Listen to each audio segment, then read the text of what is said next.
नमस्कार, hi hello, कसे आहात सगळे? मी विनायक गायकवाड आणि तुमच्या सगळ्यांचं माझ्या चॅनलवर अगदी मनापासून स्वागत करतो.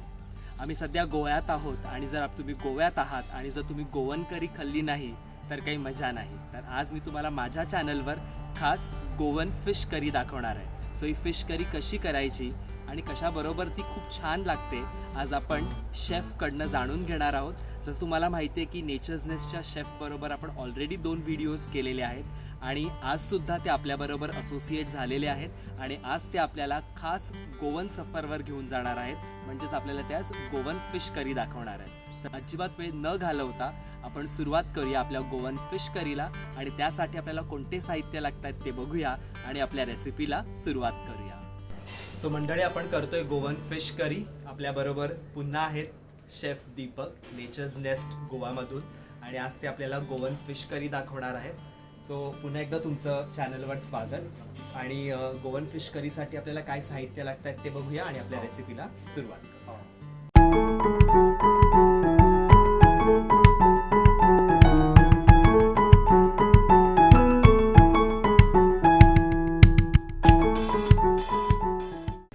गोवन फिश करीसाठी लागणारे जिन्नस आपल्याला हिरवी मिरची बारीक चिरलेली, बारीक चिरलेला कांदा, बारीक चिरलेला टमाटर, किसलेला नारळ, आमसूल, थोडीशी चिंच, काश्मीरी चिली आणि बांगडा आहे जे क्लीन केलेला आहे, 5-6 पाकळ्या लसणीच्या आणि 1 इंच तुकडा आल्याचा, एक आम्ही ह्याला तेरफळ म्हणतो, धणे, कोथिंबीर आणि हळद पावडर. ओके. आणि आपण इथे घेतलेली आहे बारीक चिरलेली कोथिंबीर. इकडे हा बांगडा फिश घेतलेला आहे आणि तो स्वच्छ धुवून त्याचे आपण बारीक काप केलेले आहेत. आणि हे त्रिफळा आहे. जनरली आपण हे मसाल्यांमध्ये घालतो, सो त्यांनी हे सुद्धा ह्याच्या जिन्नसमध्ये घेतलेले आहेत. तर आपण जी गोवन फिश करी करतोय त्याला इथले गोवन लोक होमण म्हणतात. सो आपण बांगड्याचं होमण करतोय, त्याच्यासाठी हे वाटण करून घेतलेलं आहे. तर हे वाटण कुठल्या जिन्नस वापरून केलेलं आहे तर आपण हळद घेतलेली आहे, त्याच्यानंतर धणे घेतलेले आहेत, इथे काश्मीरी लाल मिरची आहे, आलं लसूण, थोडीशी चिंच आणि हे ओलं खोबरं आहे. सो हे जे 6-7 जिन्नस आहेत हे वाटून आपण ही जी होमणला लागणारी पेस्ट आहे किंवा गोवन फिश करीला लागणारी पेस्ट आहे ती आपण इथे रेडी करून ठेवलेली आहे. तर गोवन फिश करी किंवा बांगड्याचं होमण करण्यासाठी शेफ आपण इथे पॅन ठेवलेला आहे. आता काय करायचं आहे तर तेल टाकायचं आहे 3 ते 4 चमचे. सो हे साधारण 3 ते 4 चमचे तेल आहे ते आपण ॲड करतो. तेल बऱ्यापैकी तापलं की आपण काय करूया, मिरची घालायची त्याच्यामध्ये आपल्याला बारीक चिरलेली मिरची ॲड करायची.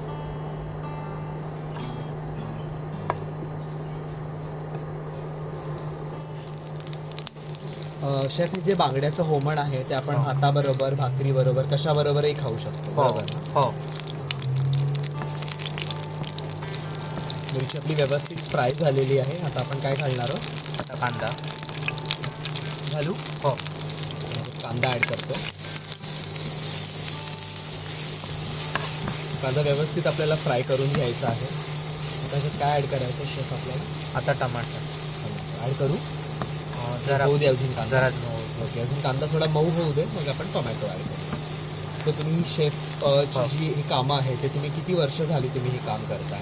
मला 10 वर्ष झाले मी काम करतोय. 10 वर्ष झाली. मग तुम्ही कशामध्ये तुमचा हात खंड आहे? म्हणजे तुम्ही चायनीज बनवता की गोवन रेसिपीजमध्ये जास्त तुम्हाला मजा येते करायला, की अजून तुमची फेवरेट रेसिपी किंवा कुठलं क्युझिन तुम्हाला करायला आवडतं? आम्ही जास्त तर म्हणजे गोवनच बनवतो. ओके. चायनीज वगैरे नाही तेवढं, म्हणजे कमी कोणी ऑर्डर दिली तर आम्ही बनवतो, नाही तर नाही. म्हणजे आम्ही जास्त जे गोवनचे जे लोकल आहेत तेच आम्ही जास्त त्याच्यावर जास्त भर देतो. येस, जे लोकल रेसिपीज आहेत त्याची चव लोकांना मिळायला पाहिजे म्हणून तुम्ही लोकल रेसिपीजवर जास्त भर देता. हो. ओके.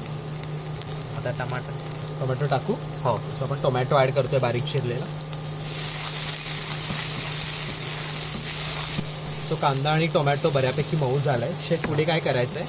आता त्यात वाटण घालायचं आहे. सो आपण जे वाटण बनवून घेतलेलं आहे ते ॲड करायचं. हो. मी करू. हो. किती चमचे घालायचं आहे? एक 4-5 चमचे.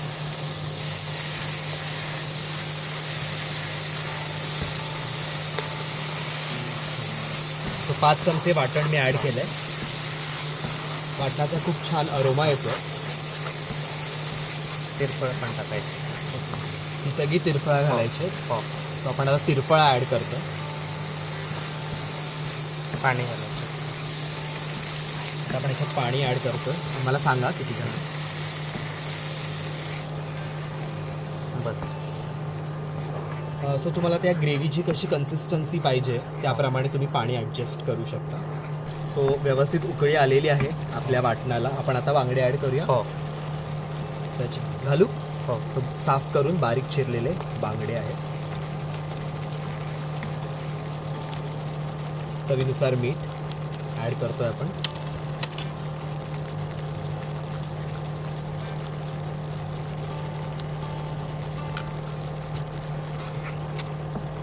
तुम्ही बघू शकता किती सुंदर कलर आपल्या ग्रेव्हीला आलेला आहे आणि खूप सुंदर वास येतोय.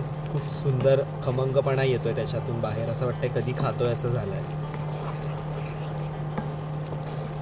गरम गरम भाकरीबरोबर तर हे हुमण उत्तम लागेल.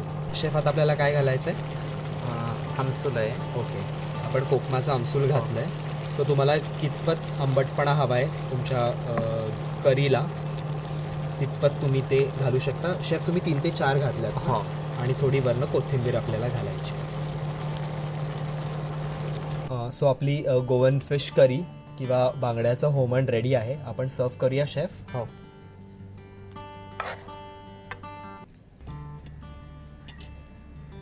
सो अशा प्रकारे आपली गोवन फिश करी म्हणजेच बांगड्याचं होमण रेडी आहे आणि खूप टेम्पटिंग रेसिपी दिसते. भाताबरोबर भाकरीबरोबर कशाबरोबरही खाऊ शकता. खूप अफलातून रेसिपी झालेली आहे. सो ही रेसिपी तुम्ही घरी नक्की करून पहा आणि ती कशी होतीये त्याचा एक्सपिरियन्स मला कळवायला विसरू नका. जर तुम्ही माझ्या चॅनलवर नवीन असाल तर प्लीज माझ्या चॅनलला सबस्क्राईब करा. तिथे बेल आयकन येईल. बेल आयकन दाबायला विसरू नका. म्हणजे जेव्हा केव्हा मी रेसिपी अपलोड करीन त्याचं नोटिफिकेशन तुम्हाला येईल आणि तुम्ही माझी कुठलीच रेसिपी मिस नाही करणार. अधिक अपडेट्ससाठी तुम्ही मला इंस्टाग्राम आणि फेसबुकवर पण फॉलो करू शकता. त्याच्या लिंक्स मी डिस्क्रिप्शन बॉक्समध्ये देत आहे. तर शेफ थँक्यू सो मच की तुम्ही आम्हाला इतक्या इंटरेस्टिंग आणि चमचमीत गोवन लोकल रेसिपीज शिकवल्यात. त्याच्याबद्दल तुमचे खूप खूप आभार. तुम्हाला कसं वाटलं आमच्याबरोबर या रेसिपीज शूट करून? आमच्या प्रेक्षकांना सांगू शकता का? मला छान वाटलं. म्हणजे तुम्ही मला बोलावून माझ्याकडून तुम्ही म्हणजे रेसिपी बनवून घेतल्या. मला पण चांगलं वाटलं कोणाबरोबर म्हणजे माझा एक्सपिरियन्स आहे तो शेअर करायला. पुन्हा आला तरी मला खूप आनंद होणार की तुमच्यावर नवीन नवीन रेसिपी शेअर करायला. यापुढे पण तुम्ही सांगणार तर मी तुम्हाला नवीन आणखीन ज्या मला येतात त्या तुम्हाला तुमच्याबरोबर मी रेसिपी शेअर करू शकतो. Okay okay okay. सो आपण आपल्या शेफचा एक्सपिरियन्स ऐकलात आणि आपण अजून शेफकडनं रेसिपीज शिकून घेऊया. जेव्हा केव्हा परत आपल्या गोव्यात येण्याचा योग येईल तेव्हा आपण त्या रेसिपीज त्यांच्याकडनं शिकून घेऊया. आणि तुम्हाला सुद्धा या रेसिपीज कशा वाटतात कमेंटमध्ये नक्की कळवा. तर चला आता वेळ झाली आहे निरोप घ्यायची. पुन्हा भेटूया अशा एका इंटरेस्टिंग चमचमीत रेसिपीसह. तोपर्यंत तुम्ही स्वतःची काळजी घ्या, पौष्टिक खा आणि खुश राहा. थँक्यू.